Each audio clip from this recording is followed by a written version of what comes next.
রবিবার নদিয়ার শান্তিপুরে কর্মসূচি ছিল কেন্দ্রীয় মন্ত্রী গিরিরাজ সিংয়ের। আর তার সেই কর্মসূচির আগেই গোটা শান্তিপুর শহরে পড়ল পোস্টার। যে পোস্টার ঘিরে রীতিমতো চাঞ্চল্য ছড়িয়েছে গোটা শান্তিপুরে। ভাবছেন কি রয়েছে সেই পোস্টারে, আর কি বা লেখা ছিল সেই পোস্টারের মূল বিষয়বস্তু, সেটাই বলবো এবার আপনাদের। পোস্টারে লেখা ছিল শান্তিপুরের গদ্দার জগন্নাথ সরকার। কেন্দ্রীয় মন্ত্রীর কর্মসূচির আগে শহরে এই পোস্টার নজরে আসতেই ছড়ায় চাঞ্চল্য। দেখুন সেই পোস্টার।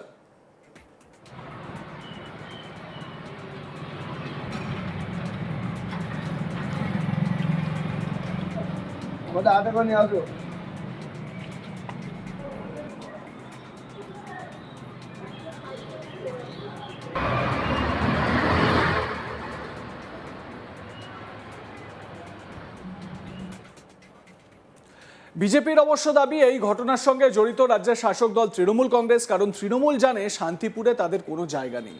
তাই এই অপসংস্কৃতিকে হাতিয়ার করে নির্বাচনে জয়লাভ করার প্রচেষ্টা চালাচ্ছে তারা। চলুন শুনে নেওয়া যাক এই বিষয়ে জগন্নাথ সরকার, বিজেপি সাংসদ, স্থানীয় সাংসদ, তিনি কি বলছেন এই বিষয়ে শুনুন।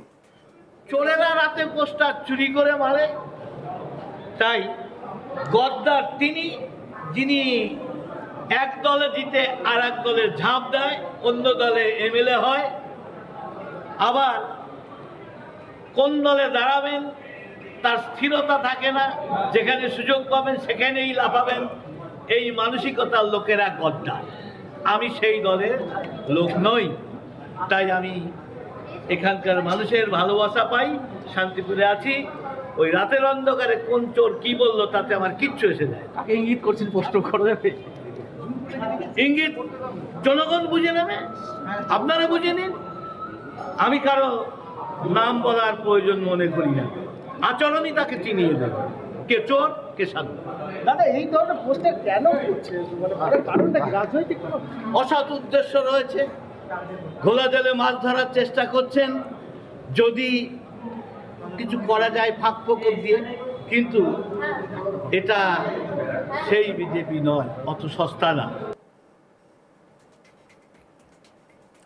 অসৎ উদ্দেশ্য রয়েছে বলছেন বিজেপি সাংসদ জগন্নাথ সরকার, এবং তিনি বেশ কিছু ইঙ্গিতও দিলেন যে এক দলে থেকে জিতে আবার আরেক দলে চলে গিয়ে সেই দলের বিধায়ক হওয়া ইত্যাদি এই সমস্ত মন্তব্য তিনি করেছেন। তো বিজেপি নেতা দীনেশ রায় এ প্রসঙ্গে কি বলেছেন শুনে নিন তার বক্তব্য।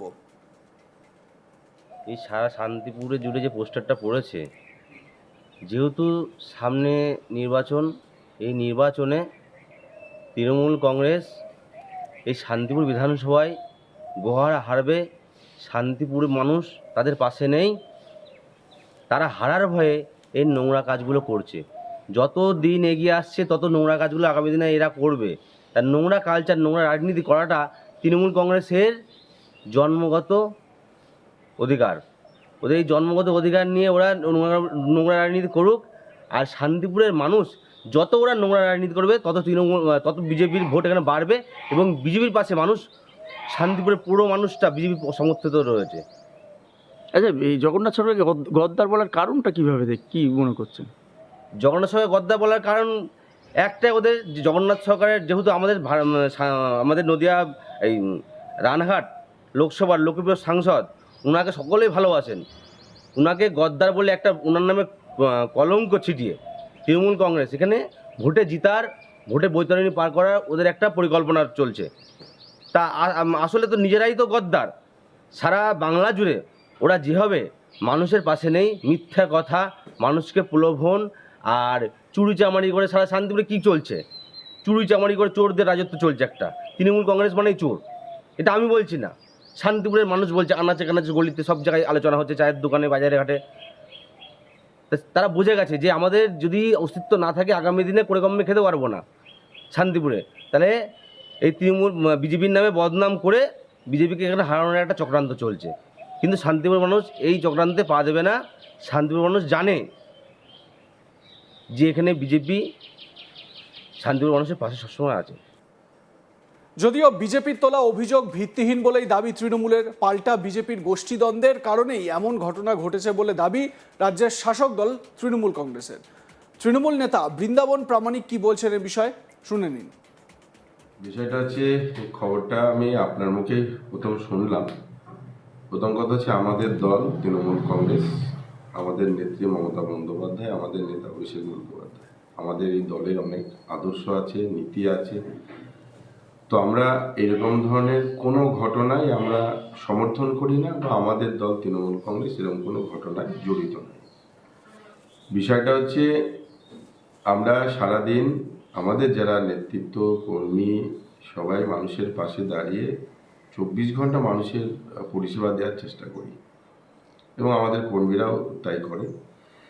তো আপনার মুখে যে শুনছি যে শান্তিপুরের গদ্দার জগন্নাথ সরকার একটি পোস্টার পড়েছে, আমি মাননীয় সাংসদ আমাদের রানাঘাট লোকসভার জগন্নাথ বাবু, আমরা যারা রাজনৈতিক নেতৃত্ব, দেখবেন আমি যতবার বলেছি মাননীয় সাংসদ সম্মান ছাড়া আমরা কথা বলি না। কিন্তু আমার যেটা মনে হয়েছে যে গত কয়েকদিন ধরে এখানে শান্তিপুরে ভারতীয় জনতা পার্টির প্রার্থী নিয়ে নিজেদের মধ্যে অনেক গোষ্ঠীদ্বন্দ্ব চলছে। প্রার্থী একজনের নাম ঘোষণা হয়েছে মানে সম্ভাব্য প্রার্থী হিসাবে, তারপর থেকে আর শান্তিপুরতে এমনি বিজেপির 4-5টা গ্রুপ স্বঘোষিত নেতা আছে ওদের। কেউ বলে আমি জগন্নাথ বাবুর লোক, কেউ বলে আমি রানাঘাটের বিধায়ক পার্থ চ্যাটার্জির লোক, কেউ বলে আমি জেলা সভাপতির লোক, কেউ বলে আমি মণ্ডলের অমুক তমুক, এইসব বিভিন্ন ওদের মধ্যে। আপনারাই জানেন, দেখেছেন যে প্রার্থীপদ এখানকার একজনের নাম ঘোষণা হওয়ার পরে অনেকে, জগন্নাথবাবু মাননীয় সাংসদ তিনি নিজেও প্রেসকে বলেছেন বিভিন্ন রকম কথা। তো এটা ওদের গোষ্ঠীদ্বন্দ্ব, পায়ের তলার মাটি তাদের সরে গেছে। এই রানাঘাট দক্ষিণ সাংগঠনিক জেলায় আমাদের যে কটা সিট আছে আগামী যে বিধানসভায় আসছে, আমরা সবকটি সিটেই আমরা জয়লাভ করব, তৃণমূল কংগ্রেস জয়লাভ করবে। এবারে শুনে নেওয়া যাক স্থানীয় কংগ্রেস নেতৃত্ব তারা কি বলছে। রাজু পাল কংগ্রেস নেতা ওখানকার, তিনি কি বলছেন শুনুন। এটা তো ঠিকই বলেছেন, কারণ 2021 সালে তাকে মানুষ নির্বাচিত করেছিল। কিন্তু আমার কথা হচ্ছে, উনি কেন ভোটে দাঁড়িয়েছিলেন বিধানসভায়? উনি যখন ইস্তফা দেবেন ভেবেছেন মানুষকে কেন হয়রানি করেছেন? আজকে 21 সালে ভোট দেওয়ার ফলে উনি জিতেছিলেন, উনি ভেবেছিলেন যে বিধানসভা দখল করব। কিন্তু ওরা জানে না যে বিজেপি, কেন্দ্রের বিজেপি আর পশ্চিমবাংলার তৃণমূল ওরা সেটিং করে চালাচ্ছে। তাই তারা কোনো দিনই চায় না পশ্চিমবাংলার তৃণমূলকে তাড়াবে। তাই ওনার লোভের জন্য, উনি নিজে বুঝতে পারেননি, তার লোভের জন্য উনি বিধানসভায় দাঁড়িয়েছেন এবং তৃণমূলকে সুবিধা করে দিয়েছেন। তা এটা যারা লিখেছেন তাদের দলের লোকই আমার মনে হয় লিখেছেন, সঠিক কথাই লিখেছেন। লাইক কমেন্ট শেয়ার করতে ভুলবেন না। দেখতে থাকুন আজ তাক বাংলা। সাবস্ক্রাইব করুন আমাদের ইউটিউব চ্যানেলটি, বেল আইকন প্রেস করুন নোটিফিকেশন পেতে।